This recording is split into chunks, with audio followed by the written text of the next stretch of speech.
राजकीय सम्मान के साथ पंचतत्व में विलीन हुए रतन टाटा। सीएम की मौजूदगी में अंतिम संस्कार। दिग्गज उद्योगपति रतन टाटा का पार्थिव शरीर पंचतत्व में विलीन हो गया है। देश के गृह मंत्री अमित शाह और राज्य के मुख्यमंत्री एकनाथ शिंदे की मौजूदगी में राजकीय सम्मान के साथ उनका अंतिम संस्कार वर्ली स्थित शमशान घाट पर किया गया। 86 साल की उम्र में रतन टाटा ने इस दुनिया को अलविदा कह दिया है। रतन टाटा को मिले भारत रत्न। महाराष्ट्र सरकार ने पास किया प्रस्ताव। महाराष्ट्र सरकार की ओर से उद्योग रत्न पुरस्कार पहली बार शुरू हुआ और वो पहली बार रतन टाटा जी को देने का सौभाग्य हमें प्राप्त हुआ है और उन्होंने ये महाराष्ट्र सरकार का बहुत ही महत्वपूर्ण उद्योग रत्न पुरस्कार एक्सेप्ट किया।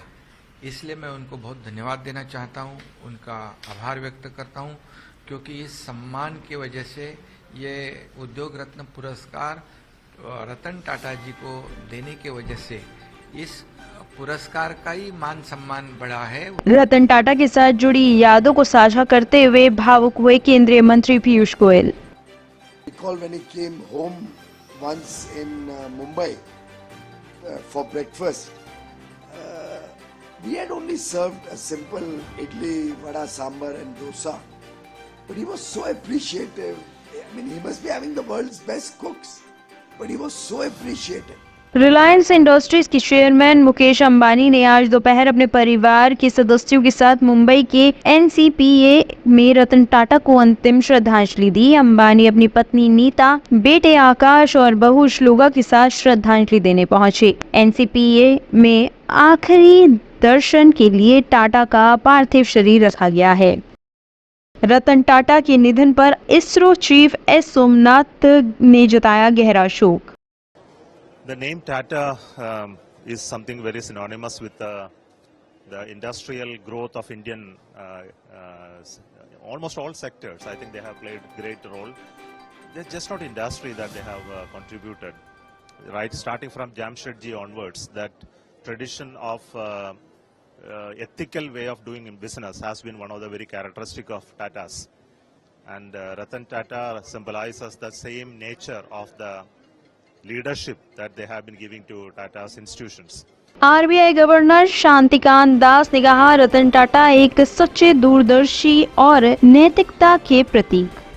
देखिए, मैं यहाँ आया था अपने लास्ट रिस्पेक्ट्स पे करने के लिए। I was here to pay my respects to the departed soul. There are two things which stand out about Shri Ratan Tata.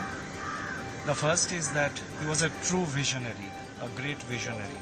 विदेश मंत्री एस जयशंकर ने रतन टाटा के निधन पर व्यक्त किया शोक। कहा, एक युग का अंत। Well, actually, I had a fairly long association. You know, I first met him when I was a kind of middle level in the government.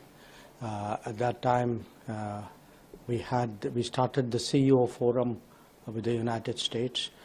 He was a natural choice as a person who was to lead it. So those years we used to work together quite closely, travel together to the US, when the Americans came over, talk to them as well. And then I renewed my relationship when I went to Singapore. Singapore always had a very special place for Ratan Tata, because I think, if my memory serves me right, he started his career there. Ratan Tata के निधन पर अखिलेश ने कहा, उन्होंने असूलों के साथ कोई समझौता नहीं किया।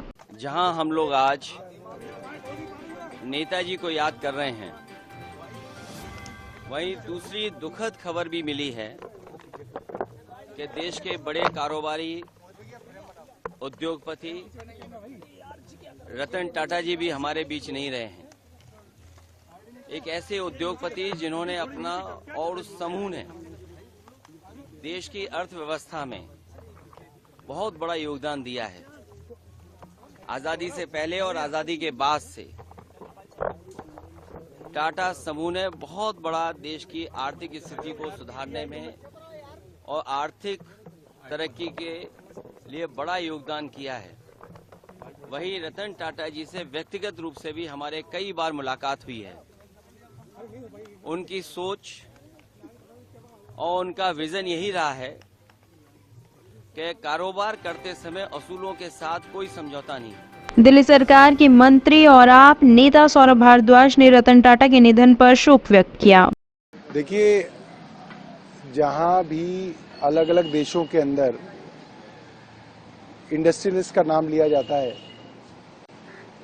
जिन्होंने बड़ा व्यापारी या व्यापार का साम्राज्य बनाया हो, ऐसे बहुत कम लोग हैं जिनके बारे में लोग कहते हैं कि भाई ये लोग असूलों वाले लोग थे और लोग उनकी इज्जत करते हैं।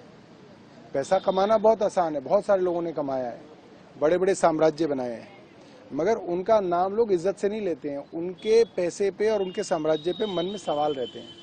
रतन टाटा एक ऐसा नाम थे जिनके व्यापारिक साम्राज्य के ऊपर, उनके इंडस्ट्रियलिस्ट होने पे लोगों को के मन में उनके लिए इज्जत हुआ करती थी। अभिनेता आमिर खान और निर्देशक किरण राव ने मुंबई में रतन टाटा को अंतिम श्रद्धांजलि अर्पित की। आज का दिन बहुत ही दुख भरा है हम सब के लिए, पूरे देश के लिए। रतन जी ने जो कंट्रीब्यूशन दिया है, उनकी कंपनी टाटा, उनसे पहले से और उनके लीडरशिप में जो कंट्रीब्यूशन दिया है देश के लिए, वो अमूल्य है। इट्स प्राइसलेस एंड बहुत ही रेयर किस्म के इंसान, और हम सब उनको बेहद मिस करेंगे।